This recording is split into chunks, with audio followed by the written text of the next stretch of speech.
ओम शांति। आज की मुरली ने तो एकदम अंदर तक स्पर्श कर दिया। ज्ञान सागर बाप आए हैं ज्ञान की डांस करने। ये लाइन ही कितनी गहरी है। हाँ भाई, पहले हम सोचते थे डांस मतलब शारीरिक नृत्य, लेकिन बाबा समझाते हैं कि ये तो ज्ञान की डांस है। हर पॉइंट में आनंद, हर शब्द में जागृति।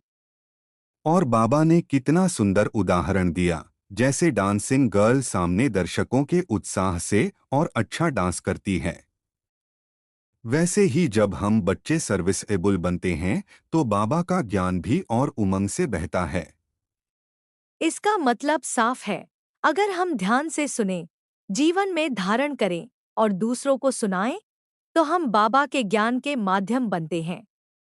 आज का मुख्य प्रश्न भी बहुत अच्छा था। संगमित पर हम कौन सी हॉबी डालें? और उत्तर कितना सीधा, याद में रहने की हॉबी। ये कोई साधारण आदत नहीं, ये तो रूहानी जीवन की नींव है। सही कहा। दुनिया में लोग कितनी तरह की हॉबी रखते हैं, गाने, खेल, मोबाइल। लेकिन हमारी हॉबी है बाप को याद करना।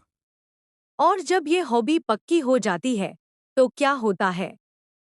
मन शांत, बुद्धि स्थिर, विकर्म खत्म, और अंदर खुशी स्वतः बढ़ती है। मुझे एक और पॉइंट अच्छा लगा, याद से ही विकर्म विनाश होते हैं। मतलब सिर्फ ज्ञान सुनना काफी नहीं, याद की प्रैक्टिस जरूरी है। हाँ, और बाबा कहते हैं, सबसे बड़ा विघ्न है देहाभिमान। जैसे ही हम देह में आते हैं, योग टूट जाता है। इसलिए बाबा बार बार कहते हैं मनमना भव, यानी मन को बार बार बाप में लगाओ। एक और सुंदर बात, हम ब्राह्मण हैं, हमें सिर्फ खुद नहीं बदलना, बल्कि दूसरों को भी सच्ची कथा सुनानी है। बिल्कुल, यह सिर्फ ज्ञान नहीं, सर्विस है। और बाबा ने कहा सर्विस की भी हॉबी होनी चाहिए। मतलब हमारा जीवन ही सेवा बन जाए। बोल सेवा, व्यवहार सेवा, दृष्टि सेवा। आज बाबा ने ड्रामा का राज भी बहुत अच्छे से समझाया। जो हुआ है वही रिपीट होगा। इससे क्या मिलता है? चिंता खत्म, स्थिरता आती है। और धीरज भी आता है।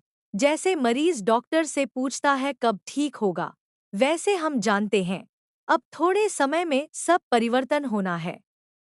मुझे सबसे ज्यादा खुशी इस बात से हुई, हम अभी ईश्वरीय गोद में हैं। यह समय सबसे ऊंचा है। हाँ, सतयुग से भी ज्यादा फायदा अभी है, क्योंकि अभी बाप स्वयं पढ़ा रहे हैं। अभी हम परिवर्तन कर सकते हैं।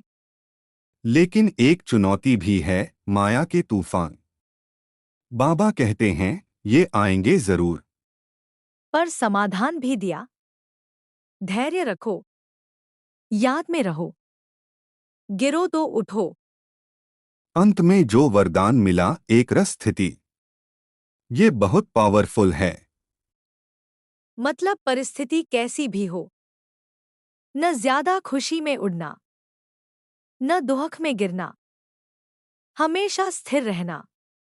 और स्लोगन, शुभचिंतन द्वारा निगेटिव को पॉजिटिव में परिवर्तन करो। अगर हम सिर्फ यह एक बात पकड़ लें, तो जीवन बदल सकता है। और अंतिम इशारा, चेहरे पर रूहानियत, बोल में मधुरता, मन में शुभ भावना। यही है सच्चा ब्राह्मण जीवन।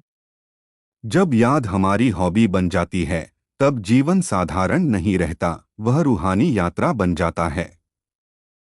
ज्ञान की डांस में शामिल होकर हम स्वयं भी प्रकाश बनते हैं और दुनिया को भी रोशन करते हैं।